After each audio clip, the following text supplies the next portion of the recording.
Hello guys, in this video I'm going to show you how you can create a collection on Etsy.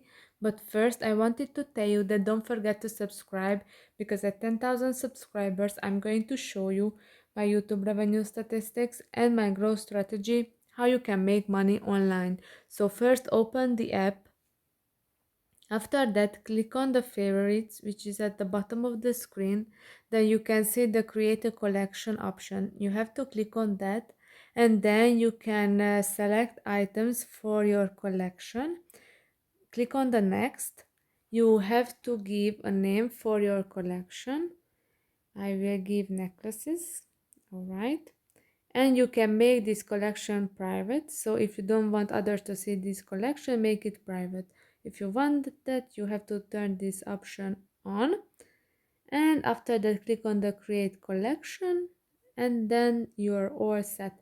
You can see at the top the necklaces collection. You can see that this is a private collection and it has 2 items.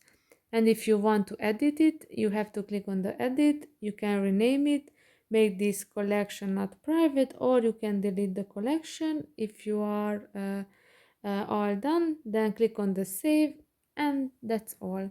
I hope this video was helpful for you. If yes, please consider subscribing, and see you in the next one. Bye bye.